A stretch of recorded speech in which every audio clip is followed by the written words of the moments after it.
Muchas gracias, Norma. Nuestro último ponente es el doctor Juan Carlos Ramírez Sandoval. Él es nefrólogo de adultos formado en el Instituto Nacional de Ciencias Médicas y la Nutrición, Salvador Subirán, y tiene un doctorado en Ciencias Médicas. Bienvenido, Juan Carlos. Él nos va a hablar de metabolismo de vitamina D en pacientes con enfermedad renal y sus implicaciones. Muchas gracias, doctora. Bueno, primero estoy orgulloso de estar aquí. FUNAPTIM para mí son de las cosas que en nefrología nos ponen muy orgullosos y soy fan, ¿no? Soy fan de lo que han hecho. Se cumplen casi 100 años de la vitamina D. En 1922 le pusieron vitamina D, McCollum pues la sintetizó del hígado. Y hoy traigo una plática que tal vez no sea muy popular. Es una plática que igual es un poco descorazonadora, pero vamos a discutir por qué, ¿no?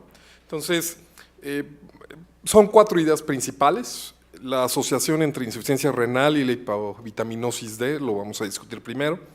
Segundo, la evidencia de suplementar vitamina D. Tercer punto, hablaremos si la deficiencia o la insuficiencia de vitamina D es un fenómeno adaptativo, especialmente en enfermedad renal. Y bueno, daremos algunas recomendaciones generales y conclusiones, ¿no? Esta gráfica es una gráfica en la cual se ve el porcentaje de pacientes y el porcentaje de pacientes que tienen deficiencia de vitamina D. Entonces, en la parte de abajo, voy a señalar, está la tasa de filtrado glomerular, y en las barras se encuentra el porcentaje de pacientes que tienen deficiencia de la vitamina D llamada nutricional o la vitamina 1,25-hidroxide. Entonces, si ustedes se dan cuenta, conforme la tasa de filtrado glomerular se va perdiendo, la proporción de pacientes que tienen deficiencia de la vitamina D pues va aumentando. Es una asociación claramente. Alguien que hace enfermedad renal hace deficiencia de vitamina D. Creo que eso no es nada nuevo.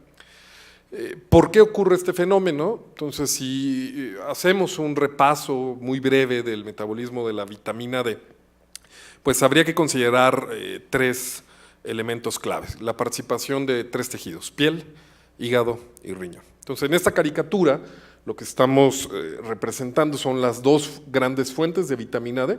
Entonces, del 7-dehidrocolesterol, cuando es expuesto a la radiación UVB, se convierte a nivel de la piel en el colecalciferol a través de 2 transformaciones, la cual pasa al hígado y se transforma en vitamina 25-hidroxide, también llamado calcidiol o llamado vitamina D nutricional, la vitamina de nuestras reservas.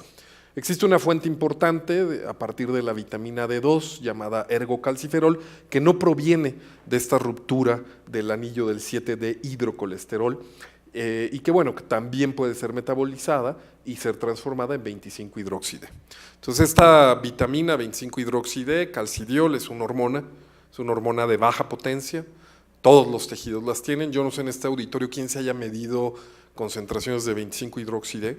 Yo me he medido y las tengo bajas, pues por estar encerrados en el hospital, ¿no? Ahorita hablamos un poquito de eso. Y esta prohormona, que es de baja potencia, se metaboliza a nivel del tejido renal, se hidroxila en la posición 1, entonces se convierte en calcitriol, una hormona muy activa, una potencia 100 veces mayor al calcitriol, y tiene un receptor intranuclear, y el tejido que ustedes pregunten tiene algún tipo de acción, ¿no? Los más importantes están en esta caricatura, que tiene que ver con una función metabólica a nivel intestinal, regulando la absorción de calcio y fósforo, una función renal aumentando la reabsorción también de calcio y fósforo, que esto tiene que ver muy vinculado a hueso, y la reabsorción de calcio a nivel óseo.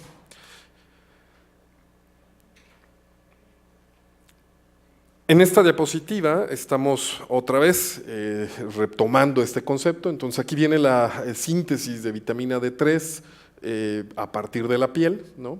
Y una de las claves que en esta plática me gustaría recalcar es la presencia de estas citocromos, que son las que realmente hacen el trabajo, ¿no? Entonces, la citocromo 2R1, que es la responsable en el hígado de producir nuestra vitamina D nutricional, la 25-hidroxi-D, la citocromo 27B1, que está en el intersticio renal y que regula la formación de la 1,25-hidroxi-D, una hormona, un poquito tiempo dura en sangre, se inactiva rápidamente, y la citocromo que inactiva esta 1,25-hidroxi-D, que es la citocromo 24A1, que la convierte en un metabolito inactivo. Entonces, hay que recordar que las funciones son múltiples de la vitamina D, casi todas. Si ustedes pueden tener podrían juntar más de 1 millón de artículos en donde se discutiera algún efecto benéfico de la vitamina D.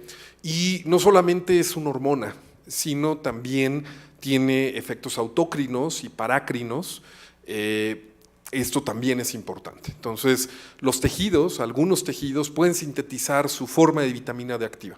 Entonces, en esta caricatura, vean, tenemos 25-hidroxi-D sintetizada en el hígado, tenemos nuestras reservas, pero hay tejidos como las células endoteliales, la célula vascular lisa, las células del sistema inmune o los osteoblastos que tienen su 1-alfa-hidroxilasa local. Es decir, los mismos tejidos regulan su producción de vitamina D parácrina o vitamina D autócrina. Entonces, si se dan cuenta en esta forma de pensar, pues es realmente sencillo, ¿no? Como hace 20, 30 años, en donde uno decía, bueno, yo tengo el riñón, existen cambios tubulares, existe fibrosis, existe atrofia, se deja de sintetizar calcitriol a 1,25-hidroxi-D. Entonces, los pacientes con enfermedad renal pues hacen deficiencia de vitamina D, sobre todo de vitamina D activa gradualmente, pues porque hay pérdida del tejido renal. Es una lógica muy similar a la que ocurre, por ejemplo, con la eritropoyetina, ¿no? Uno hace anemia pues porque haces fibrosis y dejas de producir eritropoyetina. Sin embargo, la historia no es tan sencilla y ojalá fuera tan fácil. Tradicionalmente se ha definido en población general que la deficiencia y la insuficiencia de vitamina D se puede catalogar midiendo nuestras reservas de 25-hidroxi-D. Entonces, se ha atribuido que los valores ideales, normales, son arriba de 30, de 21 a 29 sería insuficiencia de vitamina D y menor de 20 deficiencia de vitamina D. Sin embargo, no se sabe cuál es el valor ideal en adultos de vitamina 25-hidroxi-D. Y estos valores, para quien se haya hecho laboratorio, si vio su laboratorio, te decía 30 está bien, de 20 a 29 tienes insuficiencia y menos de 20, entonces estás totalmente deficiente, ¿no? ¿De dónde salieron esos valores? Bueno, en los años 70, en Estados Unidos, se planteó y dijeron, ¿cuánto es lo mínimo indispensable para dar de vitamina D? O sea, ¿cuánto es lo que necesita la población general? Entonces quiero que vean aquí esta curva que dice recomendaciones de la ingesta de vitamina D recomendada. Entonces ellos dijeron, bueno, vamos a pensar que la población se comporta en esta curva gaussiana, ¿no? Lo que nosotros queremos es que la mayoría de los pacientes tengan concentraciones de vitamina D óptimas, y lo que no queremos es intoxicar de vitamina D. Entonces ahí fue el primer pensamiento en los 70s. Entonces ellos dijeron, vamos a fijar un punto de corte en el cual la mayoría de la población, el 97.5%, tenga o llegue a este nivel, es como un nivel meta. Entonces este nivel meta fue fijado por una forma un poco arbitraria, una medición que ya no se utiliza, en 30. Entonces esto es un concepto muy peleado, pero es un concepto heredado. O sea, nuestro nivel de 30 no es un nivel de normalidad, sino es el nivel en el cual una persona adulta que recibía suplementación con vitamina D a dosis de 400 u 800 unidades al día, alcanzaba este nivel. Lo que ellos no querían es que hubiera intoxicaciones. ¿Cuánto es este valor de aquí? Nunca se ha estimado de forma precisa. Lo que se sabe es que habitualmente este valor, o sea, este valor de 2 desviaciones estándar alrededor de la media, debe andar aproximadamente entre 17.5 a 22.5, pero esta es la recomendación inicial. Entonces, toda la literatura que ustedes revisarán en los últimos 30 años dijeron, este es el valor mínimo de normalidad y no era un valor de normalidad, más bien era un valor como deseado. Y lo que estamos viendo ahorita, sobre todo no sé si en el auditorio hay endocrinólogos o haya médicos internistas, es que a todos los pacientes los queremos llevar arriba de 30, ¿no? Y fijamos que 30 debe ser como el valor mínimo requerido. Eso trae un problema porque tenemos concentraciones de vitamina D tan altas. Entonces, hay una seria discusión sobre si, primero, si sí existe una pandemia de insuficiencia de vitamina D, si estamos ingiriendo dosis bajas de vitamina D, porque estos valores no se saben. Entonces, imagínense, esto es en población general. Ahora vámonos al problema de la enfermedad renal crónica. La lógica es muy sencilla: mayor falla renal, llegas a diálisis, no sintetizas 1,25-hidroxi-D, ya ni siquiera tiene caso dar 25-hidroxi-D, entonces utiliza vitamina D activa y suplementa a todos los pacientes con vitamina D activa. Entonces, tradicionalmente se ha utilizado calcitriol, la 1,25-hidroxi-D, pero pues hay varias formas, ¿no?, de diferentes moléculas de vitamina D, las cuales pues tienen una mayor potencia, como por ejemplo paricalcitol. Ahora, la pregunta aquí clave es, en esta caricatura les quiero plantear qué ocurre, ¿no? Y es la forma de pensamiento que probablemente haya que cambiar. O sea, esta caricatura probablemente esté muy errónea. La lógica es la siguiente: yo tengo un riñón, el riñón pues hace fibrosis, llega a diálisis. ¿Qué pasa con la vitamina D? Pues irán bajando las concentraciones de 25-hidroxi-D, pero principalmente la vitamina D activa, la que se hidroxila en el riñón. Entonces, ¿eso qué va a hacer? Pues va a hacer que el intestino absorba menos calcio, va a generar un hiperparatiroidismo secundario, las glándulas paratiroideas van a aumentar la secreción de PTH y pues esto va a tratar de compensar esta baja absorción de calcio, entre otras formas, a través de la movilización de calcio en el hueso y algunos efectos renales, ¿no? Entonces, pues lo sencillo es decir, alguien tiene baja calcitriol, estás en diálisis, por eso haces hipocalcemia y por eso haces un hiperparatiroidismo secundario como metabolismo de compensación. Esto trae que en la vida, pues uno diga, pues es muy sencillo, o sea, no hay mayor ciencia, damos calcitriol, fin de la plática, ¿no? Ya, ahí acabamos. Pero, habitualmente cuando uno maneja este grupo de pacientes y empieza a utilizar calcitriol para tratar de corregir hiperparatiroidismo, tratar de aumentar el calcio en aquellos hipocalcémicos, es muy frecuente que empecemos a ver elevaciones de fósforo. Entonces, ¿qué tan frecuente es? Muy, muy frecuente, y especialmente con las dosis de calcitriol, aún siendo calcitriol bajo, ¿no?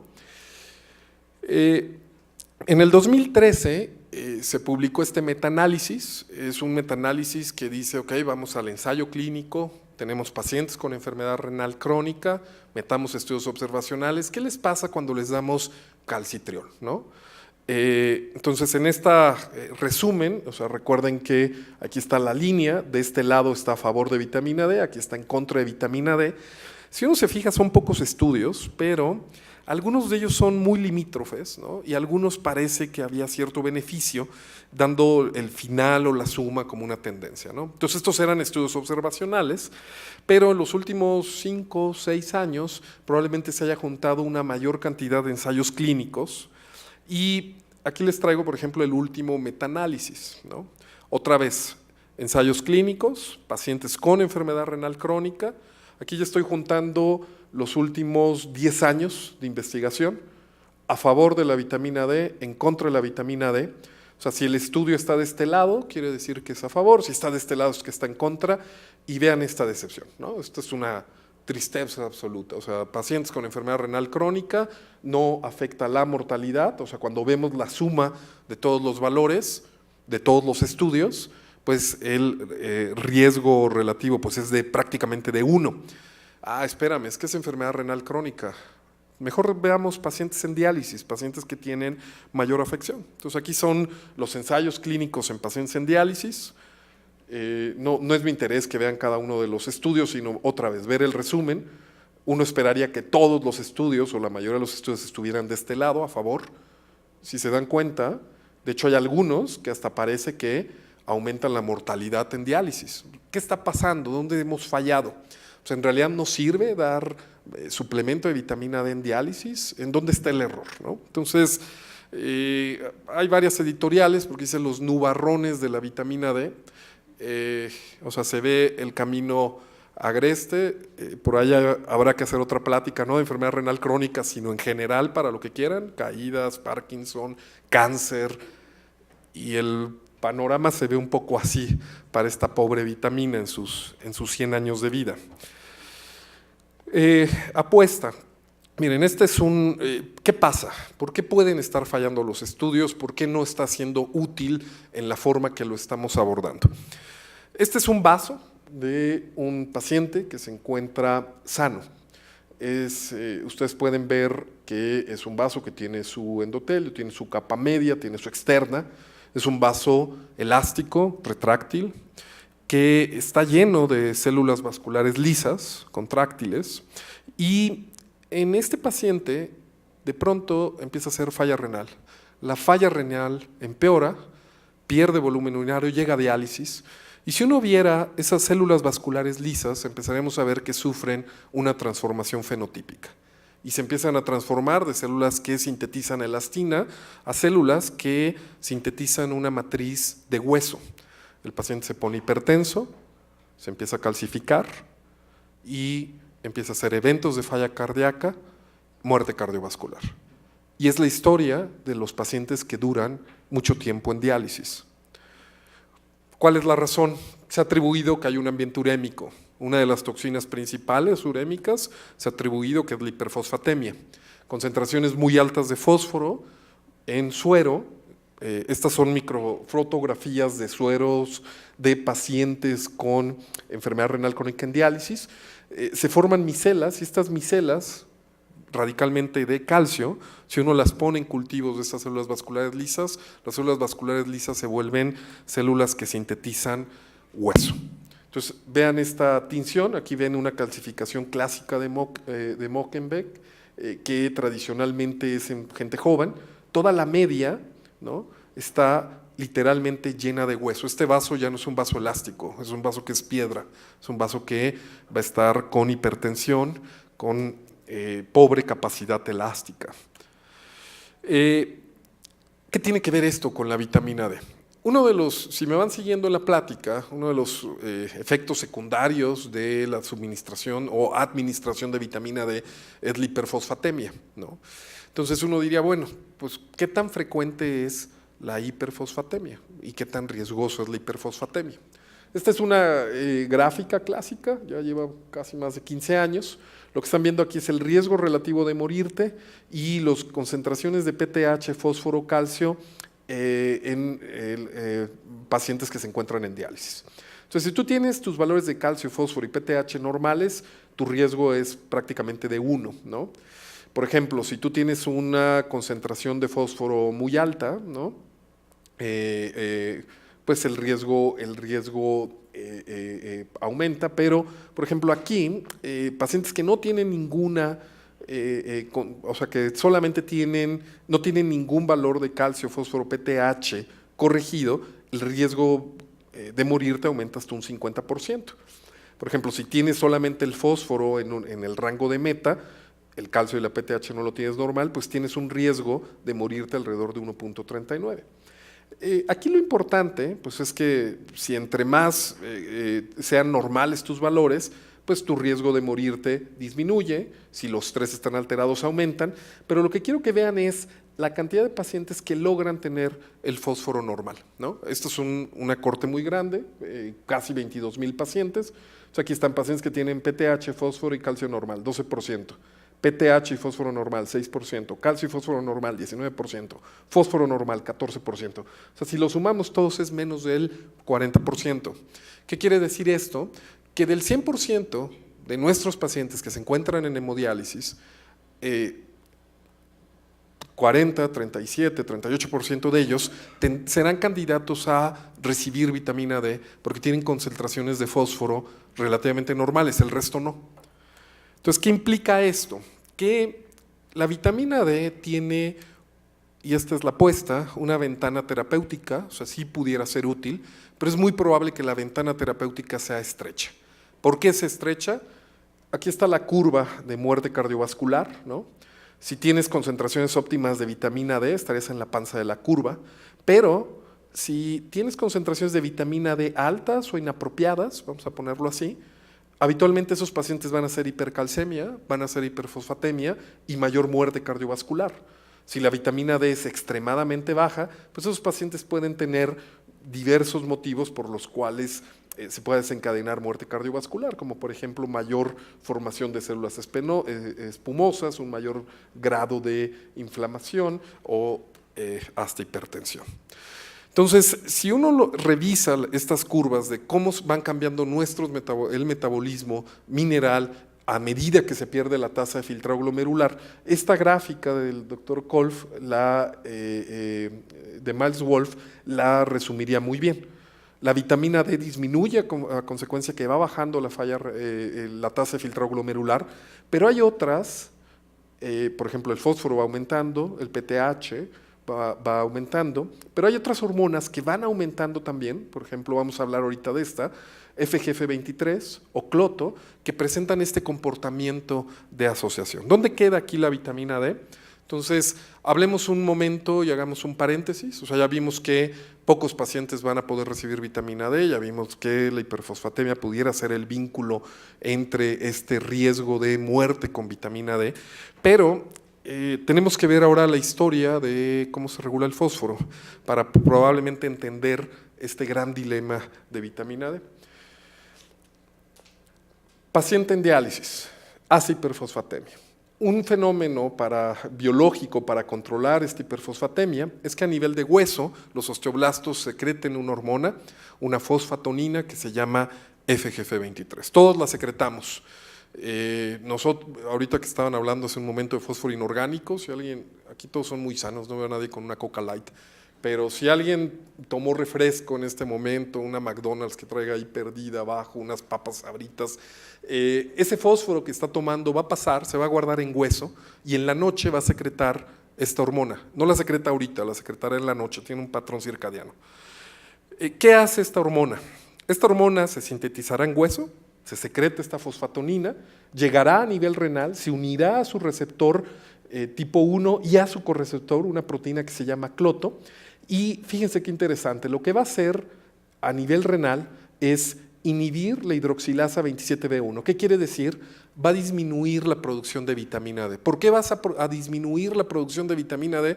Porque en ese momento tienes hiperfosfatemia, requieres tirar fósforo y lo que quieres es que la tripa no absorba fósforo en algún momento, entonces necesitas un estado de hipovitaminosis D.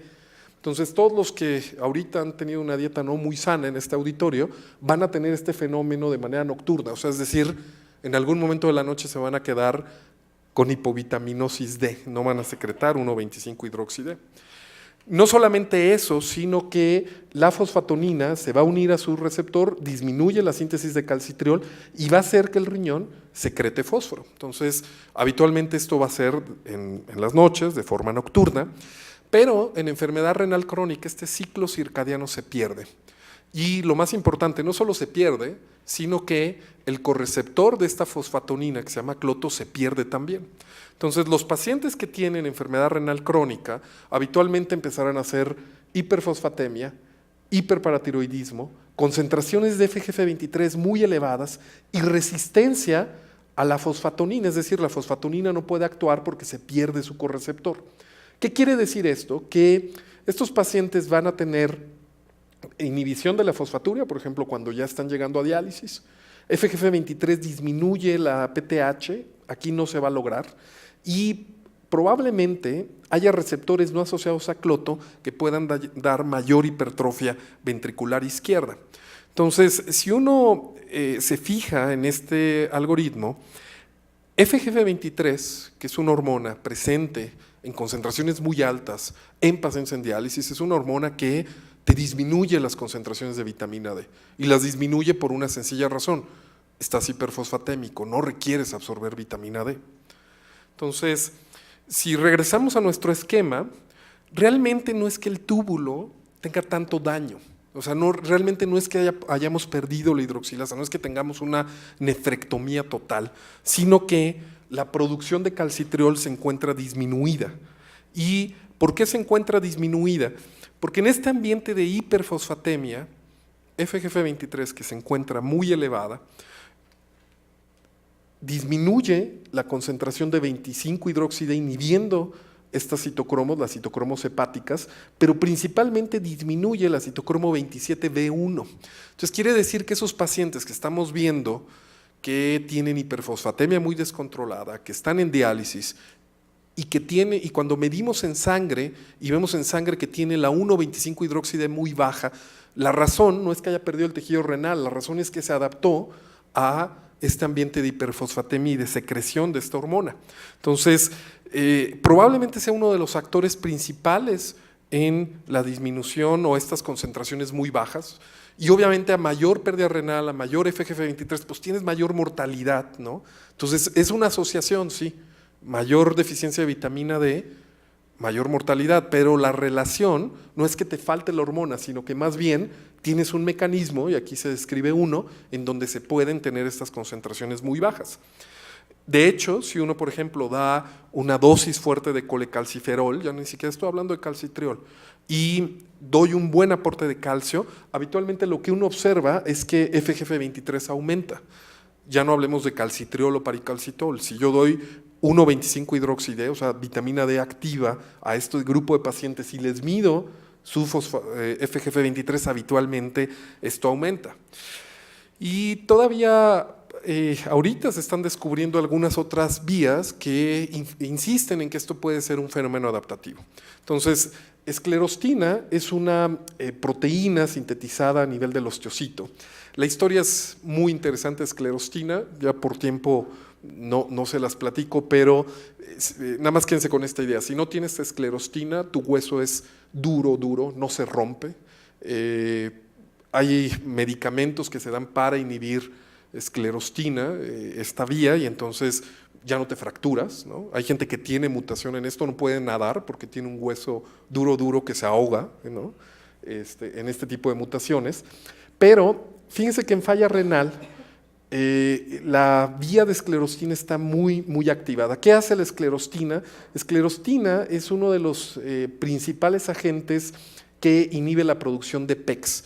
¿Qué es PEX? Es la proteína que degrada FGF23. Entonces, esclerostina para fines prácticos permite elevaciones importantes de FGF23. Cuando uno da dosis muy altas de vitamina D, ya sea 25-hidroxide o la forma activa, esclerostina se va al cielo. Aumenta muchísimo, tanto en modelos animales como en humanos, y es uno de los mecanismos principalmente involucrados en esta secreción también muy alta de FGF23. Para cerrar esta plática, entonces diríamos, bueno, ¿qué paciente debería de recibir vitamina D? O sea, ¿en qué grupo de pacientes? Aquí estoy hablando de adultos, no me voy a meter a niños, yo no soy pediatra. Allá es otro boleto diferente, ¿no? Yo ya estoy hablando de epífisis cerradas, gente que ya tiene, en teoría, su metabolismo óseo en estabilidad, ¿no? O sea, la reabsorción y resorción de hueso y síntesis de hueso, en teoría, estaban en equilibrio, ¿no? Entonces, para hablar de vitamina D nutricional, 25D, colecalciferol o ergocalciferol, las guías europeas, y creo que es muy lógico, es que todos los pacientes con enfermedad renal crónica avanzada y niveles de 25-hidroxide muy bajos, 12.5, o sea, no estoy hablando de 30, no estoy hablando del 20, no estoy hablando del 15, estoy hablando de niveles realmente bajos, que ya te dicen, eso ya es poco típico, o sea, eso en hemodiálisis es raro hallar niveles tan bajos de 25-hidroxide, entonces probablemente esos pacientes requieran sustitución, o sea, como en población general, las dosis de vitamina 25-hidroxide adecuadas. Para los que se tomaron niveles ahorita y me dicen yo tengo menos de 12.5, pues ni aunque tengas falla renal, a mí se me haría muy bajo y ahí te diría hay que tomar algo de sustitución. Asolearse no es buena idea porque hay mucho cáncer de piel, pero bueno. Vitamina D activa, 1,25-hidroxide, sobre todo en diálisis, ¿no? O sea, es donde estaría tasa de filtrado menor a 15, pero aquí está la clave, ¿no? hacerle caso al sistema. O sea, si tienen hipocalcemia, pues ahí no hay duda, ¿no? O sea, probablemente ese sea un paciente que se beneficie. O hiperparatiroidismo secundario, pero aquí está la clave, con cifras de fósforo normales. O sea, estos ensayos que se hacen habitualmente, que se dan dosis muy altas de calcitriol para disminuir la PTH y ni siquiera se fijan en el fósforo o andan con fósforos de 7, 8, 9, pues probablemente sea el grupo de mayor riesgo, ¿no? Y sobre todo, pacientes que tengan poco riesgo de calcificación, tal vez sea el grupo para dar calcitriol. ¿Hay algún ensayo clínico que haya usado estas reglas? No, no lo hay. O sea, habrá que ver, si se dan cuenta hay que seleccionar el grupo de pacientes para ver que no salgan esos metaanálisis terribles en donde se ve futilidad de esta sustitución. Entonces, como conclusiones, para que no quiero que se queden tan tristes, sino que hay que pensar y decir, estamos encasillando a todos los pacientes en una sola cosa y dar una vitamina la gente lo considera, pues es una vitamina, ¿no? O sea, dale la vitamina a todos y ya, ¿no? O sea, hay que entender que si tiene hipovitaminosis muchas veces puede ser una adaptación a algo más grave, una mala diálisis, un mal control dietético, una hiperfosfatemia no controlada. La enfermedad renal crónica entonces está asociada a hipovitaminosis D. Causalidad no es lo mismo que asociación. Entonces sí, la asociación es lineal. A mayor enfermedad renal, mayor hipovitaminosis D, pero eso no significa que lo revierta sustituyendo a la vitamina D. El segundo, la suplementación y corrección de la vitamina D en pacientes con enfermedad renal crónica ha demostrado una utilidad clínica inconsistente y en el mejor de los casos discreta. Entonces no es una panacea, probablemente sea de los medicamentos que en algún momento y en la mayoría de los pacientes, sobre todo adultos, no debiera de ser un estándar, ¿no? Es probable que la hipovitaminosis D observada sea un fenómeno adaptativo a la uremia, probablemente relacionado a la secreción de varias hormonas, proteínas, entre ellas principalmente concentraciones muy altas de FGF23 y de esclerostina. Y actualmente el tratamiento de la hipovitaminosis D se reserva en casos individualizados y no debe ser una maniobra universal. Esto de las unidades de hemodiálisis donde llegaban y les daban las cápsulas de calcitriol nada más por estar en diálisis, ya no puede ser. Les agradezco a todos su atención y muchas gracias.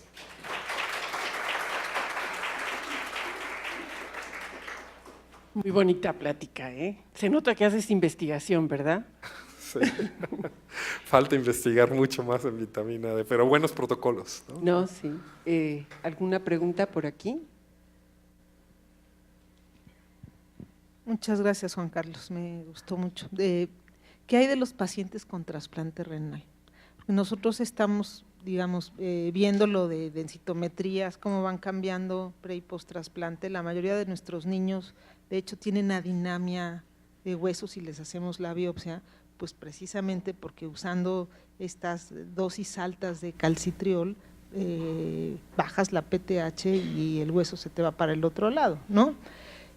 Y hay una proporción grande de niños que al año siguen con la vitamina D bajísima y las densitos no mejoran, ¿no? Y entonces les damos suplemento, pero en realidad no tenemos idea de cuánto darle y hasta dónde lo queremos llevar. Bueno, esto es un estudio que tenemos con Patty Clark y Patty insiste con que 20, o sea, que 20 es lo necesario para el hueso, mínimo 20, pero de lo demás no se sabe. Y hay una serie de estudios de la participación de la vitamina D, que en realidad no es una vitamina, es una hormona, en padecimientos autoinmunes, en otras cosas, ¿no? ¿Qué sugieres tú ahí en los pacientes con trasplante? ¿Qué hacen ustedes? Sí, sé que es muy diferente en niños y en adultos, ¿no? O sea, aquí el problema es que estamos cegados porque, o sea, lo que vemos son densidades óseas bajas, ¿no? Gente que tiene mucha inmunosupresión, o bueno, habitualmente triple droga de inmunosupresión, y que viene de una etapa de diálisis, habitualmente, una etapa de mucha desnutrición. Entonces, o sea, estamos cegados en el sentido de que no sabemos qué pasa en el hueso, ¿no?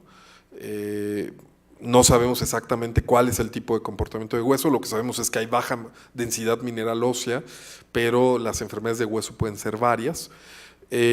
En adultos, o sea, la tendencia actual es que, primero, efectivamente, sí, el riñón funciona bien, esto que acabo yo de demostrar de alteraciones de FGF23, esclerostina, habitualmente al mes del trasplante ya se resolvieron. O sea, un riñón que está trabajando ya se resolvieron. Pero a nivel óseo, habitualmente hay como un desfase, ¿no? Entonces, por ejemplo, en adultos lo que está pues bien considerado es que está permitido el uso de agentes para osteoporosis, aún sin biopsia de hueso. CADIGO, por ejemplo, en la última actualización propone el uso de antirresortivos, o sea, como si fueran pacientes con osteoporosis, ¿no? Y hay algunos ensayos con medicamentos resortivos, o sea, más que resortivos, formadores de hueso, ¿no? ¿Cuál sería, o sea, mi consideración en general? Una es que el uso de esteroides crónicos, el tipo de alimentación sí te pone en riesgo para tener concentraciones bajas de vitamina D. En adultos, habitualmente, cuando dejamos un tratamiento para osteoporosis, sí los tenemos con concentraciones casi en 30, cuando el riñón está trabajando bien. Y la segunda es que las densitometrías que realizamos, porque siempre se realiza una en los primeros 3 meses del trasplante y luego se repite a los 6 meses, ¿no? Siempre les empezamos tratamiento antirresortivo. Siempre les tratamos de empezar antirresortivo. ¿Sirve o no sirve? Hay algunos estudios con denosumab, que sí parece que sí funciona, aumenta la densidad ósea.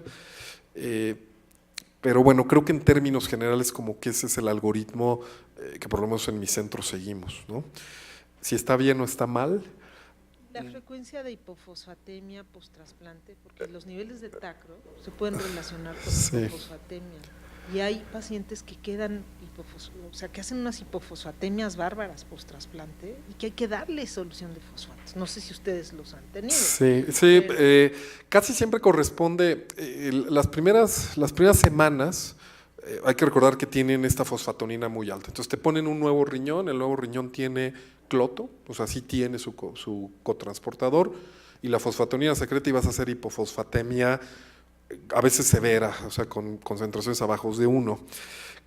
Casi siempre al tercer mes se resuelve la hipofosfatemia, entonces, o sea, lo que estamos haciendo ahí es repletar de vitamina D, o sea, dejamos calcitriol a buenas dosis y después se retira el calcitriol y ya solamente se queda con vitamina 25 hidroxi D y el fósforo por el inter. Ahorita en el ESN del año pasado llevamos este comportamiento de los fósforos post-trasplante. Casi todos al tercer mes ya no requerían fósforo oral, la dieta ya la tenían libre y casi todos tenían concentraciones menores a 15 de 25 hidroxi D. Entonces, ¿lo relacionaron con niveles de tacro o no? Con niveles de tacro, fíjate que no lo… o sea, el tacro hace mucha hipomagnesemia, el tacro es mucho… Al inicio ya luego lo bajas, ¿no? Sí, el tacro puede hacer que se pierda el fósforo, pero no, fíjate que ya no lo analizamos así. Sería bueno revisar. O sea, lo que vimos es que en general quedaba el fósforo en concentraciones normales, ¿no? Entre 2.2 a 3.5, casi al tercer mes. ¿Alguien tenga alguna otra duda o pregunta? ¿No? Muchísimas gracias. Un aplauso. Vale, muchas gracias.